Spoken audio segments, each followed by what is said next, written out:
ہم بہت پاپی ہیں، ہمارے بخشش کوئی نہیں ہے۔ وہ شخص جس نے 99 قتل کیے تھے،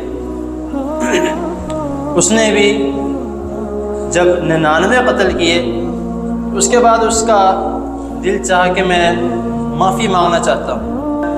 کہ ایک انسان گناہ کرتا ہے اور گناہ کرنے کے بعد اس پہ ندامت اختیار کرتا ہے اور اس کو شرمندگی ہوتی ہے کہ میں نے گناہ کیا ہے، تو اللہ تعالیٰ اس کے اس گناہ کو معاف کر دیتا ہے۔ ایک مرتبہ امام حسن بصری رحمہ اللہ کلاس میں تشریف فرما ہے، بچے پڑھا رہے ہیں، تو ایک شخص آیا، آ کے کہتا ہے کہ حضرت صاحب بارش نہیں ہو رہی، پریشانی بہت ہے۔ ان نے کہا توبہ استغفار کرو، چلا گیا۔ ایک اور آیا، آ کے کہتا ہے کہ مال نہیں ہے، فاقہ ہے، کیا کیا جائے؟ کہ توبہ استغفار کرو۔ تیسرا آیا، آ کے کہتا ہے کہ اولاد نہیں ہے، کیا کیا جائے؟ کہتا ہے توبہ استغفار کرو۔ اب وہ جو بچے ہیں جو پڑھے ہیں وہ تعجب سے دیکھ رہے ہیں کہ ہر ایک کا چیز کا حل توبہ استغفار کس طرح ہو سکتا ہے۔ السلام علیکم ورحمۃ اللہ وبرکاتہ۔ ان الحمد للہ والصلاة والسلام علی رسول اللہ، اما بعد، اعوذ باللہ السمیع العلیم من الشیطان الرجیم من ہمزہ ونفسہ ونفخہ، فقلت استغفروا ربکم انہ کان غفارا، صدق اللہ العظیم۔ حضرت محترم، ہم میں سے بہت سے ایسے لوگ ہیں جو کہ زیادہ تر اس گمان میں رہتے ہیں کہ ہمارے گناہ بہت ہیں،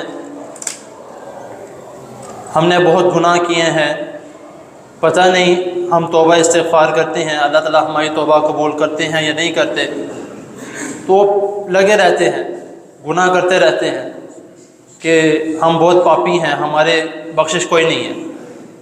اسی طرح آپ نے ایک واقعہ بھی سنا ہوگا، بہت ہی مشہور و معروف واقعہ ہے، وہ شخص جس نے 99 قتل کیے تھے،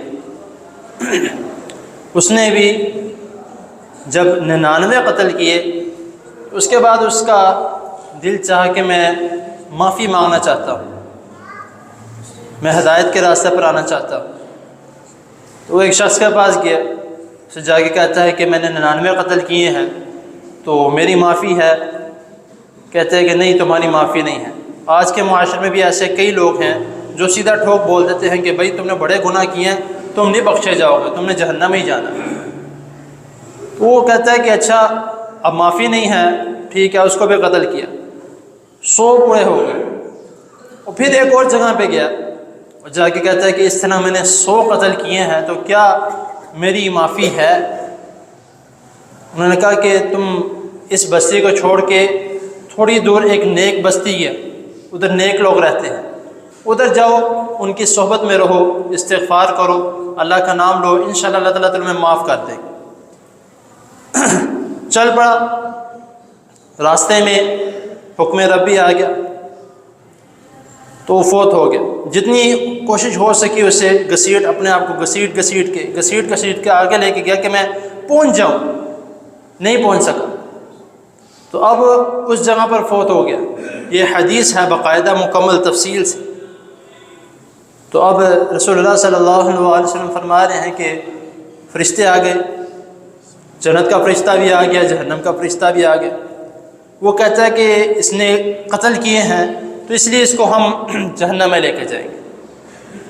وہ جو جنت کا فرشتہ ہے، یا تو النفس المطمئنہ، تو وہ کہتا ہے کہ نہیں، یہ توبہ کی طرف جا رہا تھا تو اس لیے اس کو ہم جنت میں لے کے جائیں گے۔ ادھر فیصلہ جو ہے وہ اٹک گیا۔ وہ کہتے ہیں کہ اب اللہ رب العزت کا حکم ہوا کہ زمین کو ناپا جائے کہ اگر جنت کی بستی کی طرف نیکوکار کی بستی کی طرف قریب ہے تو اس کو جنت میں بھیج دیا جائے گا، تو اگر جو برے جہاں سے ہو کے آیا ہے وہ قریب ہے تو اس کو جہنم میں بھیج دیا جائے گا۔ زمین ناپی گئی، اللہ کا حکم تھا، اللہ تعالیٰ نے بخشنا تھا، کیونکہ اس کا سچا دل اور جس نیت سے وہ توبہ کرنے کے لیے جا رہا تھا وہ خلوص اور وہ تقوی اللہ تعالیٰ کو بہت پسند ہے۔ دیکھا گیا کہ نیکوکار کی بستی کے قریب ہے، تو جتنے اس نے قتل کیے، جتنے اس نے گناہ کیے، اللہ رب العزت نے سارے کے سارے معاف کر کے اس کو جنت میں بھیج دیا۔ اب یہاں پر قرآن مجید میں آتا ہے کہ من قتل نفسا فکأنما قتل الناس جميعا، جس نے ایک قتل کیا، پوری انسانیت کا قتل ہے۔ تو لیکن تقوی، خلوص نیت، تو اگر جس شخص کے دل میں ہو تو جتنے بھی گناہ ہوں اللہ تعالیٰ اس کے گناہ معاف کرتے ہیں، سوائے اس میں شرک نہ ہو۔ اب ایک حدیث میں آتا ہے کہ رسول اللہ صلی اللہ علیہ وسلم نے فرمایا کہ ایک انسان گناہ کرتا ہے اور گناہ کرنے کے بعد اس پہ ندامت اختیار کرتا ہے اور اس کو شرمندگی ہوتی ہے کہ میں نے گناہ کیا ہے، تو اللہ تعالیٰ اس کے اس گناہ کو معاف کر دیتے ہیں۔ اسی طرح سورہ فرقان میں آیت نمبر 70 اس میں اللہ رب العزت فرما رہے ہیں کہ الا من تاب وآمن وعمل عملا صالحا فاولئک یبدل اللہ سیئاتہم حسنات، کہ جو شخص توبہ کر لے اور ایمان والا ہو اور اصلاح کی طرف جا رہا ہو تو اس کے جو گناہ ہیں فاولئک یبدل اللہ سیئاتہم حسنات، تو اس کے جو گناہ ہیں اللہ تعالیٰ اس کے گناہوں کو نیکی میں تبدیل کر دے گا۔ شرط کیا ہے؟ کہ وہ توبہ کرنے والا ہو۔ اسی طرح ایک اور چھوٹا سا واقعہ سنا کے بات کو مکمل کرتے ہیں، جس طرح دادا جان نے کہا کہ انشاءاللہ مختصر سا وقت، زیادہ وقت نہیں لوں گا۔ یہ بھی مشہور واقعہ ہے کہ ایک مرتبہ امام حسن بصری رحمہ اللہ کلاس میں تشریف فرما ہے، بچے پڑھا رہے ہیں، تو ایک شخص آیا، آ کے کہتا ہے کہ حضرت صاحب بارش نہیں ہو رہی، پریشانی بہت ہے۔ ان کا توبہ استغفار کرو۔ چلا گیا، ایک اور آیا، آگے کہتا ہے کہ مال نہیں ہے، فاقہ ہے، کیا کیا جائے؟ کہ توبہ استغفار کرو۔ تیسرا آیا، آگے کہتا ہے کہ اولاد نہیں ہے، کیا کیا جائے؟ کہتے ہیں توبہ استغفار کرو۔ اب وہ جو بچے ہیں جو پڑھے ہیں وہ تعجب سے دیکھ دیں کہ ہر ایک کا چیز کا حل توبہ استغفار کس طرح ہو سکتا ہے؟ تو انہوں نے جب سارے ایک ایک کر کے آتے گئے، اپنا مسئلہ بیان کیا، ان کا توبہ استغفار کرو، توبہ استغفار، چلے گئے۔ تو اب وہ کہتے ہیں کہ جب سارے چلے گئے، بچوں نے سوال کیا کہ استاد جی یہ کیا معاملہ ہے؟ ایک آیا، اس نے کہا بارش نہیں، تو آپ نے استغفار کا کہا۔ دوسرا آیا، اس نے کہا بارش نہیں، استغفار کا کہا۔ اولاد نہیں، مال نہیں، استغفار کا، اس کا کیا معاملہ ہے؟ تو کہتے ہیں کہ میں نہیں کہہ رہا، یہ اللہ تعالیٰ کا قرآن کہہ رہا ہے۔ فَقُلْتُ اسْتَغْفِرُوا رَبَّكُمْ إِنَّهُ كَانَ غَفَّارًا يُرْسِلِ السَّمَاءَ عَلَيْكُمْ مِدْرَارًا وَيُمْدِدْكُمْ بِأَمْوَالٍ وَبَنِينَ وَيَجْعَلْ لَكُمْ جَنَّاتٍ وَيَجْعَلْ لَكُمْ أَنْهَارًا۔ یہ قرآن مجید کہہ رہا ہے کہ کوئی بھی مسئلہ ہو، کوئی بھی پریشانی ہو، استغفار کرو۔ اگر کسی قسم کے کوئی مسئلہ پیش آتا ہے، اس کا وجہ کیا ہے؟ اس کی وجہ یہ ہے کہ کوئی بھی اگر ہمارا معاملہ رکا ہے وہ ہمارے اپنے گناہوں کی وجہ سے رکا۔ اللہ رب العزت انسان جب اللہ تعالیٰ سے مانگتا ہے تو اللہ تعالیٰ اس کی دعا قبول کرنے میں دیر نہیں لگاتے، لیکن اکثر اس طرح ہوتا ہے کہ اس کی دعا، اس کے کام اور اس کے درمیان رکاوٹ بنتے ہیں، تو اس کے گناہ رکاوٹ بنتے ہیں۔ تو جب وہ اللہ تعالیٰ سے سچے دل سے توبہ کرتا ہے کہ اللہ مجھے معاف کر دیجئے، میرے گناہ ہیں تو مجھے معاف کر دے، تو اللہ تعالیٰ اس کے گناہوں کو معاف کر کے اس کا وہ کام جو رکا ہوتا ہے اللہ تعالیٰ قبول کر لیتے ہیں۔ آخری حدیث سنا کے بات کو مکمل کرتا ہوں کہ رسول اللہ صلی اللہ علیہ وسلم نے فرمایا، بلکہ حدیث قدسی ہے کہ اللہ تعالیٰ فرما رہے ہیں کہ انسان اگر میرے پاس پہاڑ، زمین سے لے کے آسمان تک بھی گناہ لے کر آتا ہے، لیکن ایک آنسو کا قطرہ وہ سچے دل سے توبہ کرتا ہے، میں اس کے سارے گناہ معاف کرتا ہوں۔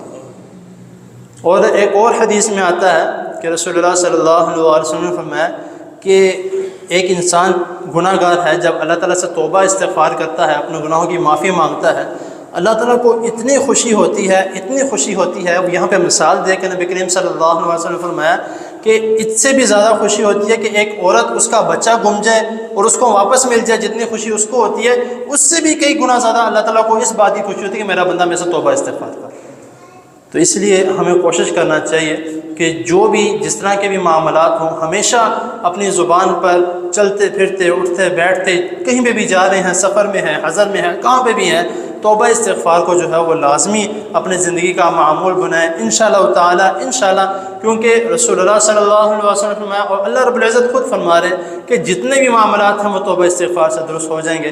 اللہ تعالیٰ کے حضور دعا ہے اللہ تعالیٰ ہمیں توبہ استغفار کو اپنی زندگی میں ہمیشہ معمول بنانے کی توفیق عطا فرمائے، اور ہمارے جتنے بھی گناہ ہیں اگلے پچھلے، ظاہری ہیں، باطنی ہیں، چھپے ہوئے ہیں، کچھ جس طرح کے بھی ہیں، ظاہری ہیں، اللہ تعالیٰ ہمارے گناہوں کو معاف فرمائے، اور کوشش کریں اور اس بات کا پختہ ارادہ کریں کہ جس بات کا اور جس گناہ کا توبہ کر لیا ہے وہ دوبارہ نہ ہو، تو انشاءاللہ تعالیٰ ہمارے تمام معاملات درست ہو جائیں گے۔ اللہ تعالیٰ کی حضور دعا ہے اللہ تعالیٰ ہمیں جو سنا سمجھنے کی توفیق عطا فرمائے۔ جزاکم اللہ۔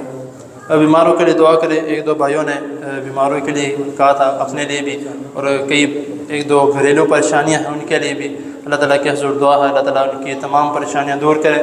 الحمدللہ رب العالمین والعاقبۃ للمتقین، اللهم صل على محمد وعلى آل محمد كما صليت على إبراهيم وعلى آل إبراهيم إنك حميد مجيد، اللهم بارك على محمد وعلى آل محمد كما باركت على إبراهيم وعلى آل إبراهيم إنك حميد مجيد، ربنا آتنا في الدنيا حسنة وفي الآخرة حسنة وقنا عذاب النار، ربنا ظلمنا أنفسنا وإن لم تغفر لنا وترحمنا لنكونن من الخاسرين، يا شافي الأمراض اشف مرضنا ومرضى المسلمين، اللهم انصر الإسلام والمسلمين، اذهب الباس رب الناس واشف أنت الشافي، لا شفاء إلا شفاؤك شفاء لا يغادر سقما، لا إله إلا أنت سبحانك إني كنت من الظالمين، ربنا تقبل منا إنك أنت السميع العليم وتب علينا إنك أنت التواب الرحيم، وصلى الله تعالى على خير خلقه محمد وآله وأصحابه أجمعين برحمتك يا أرحم الراحمين۔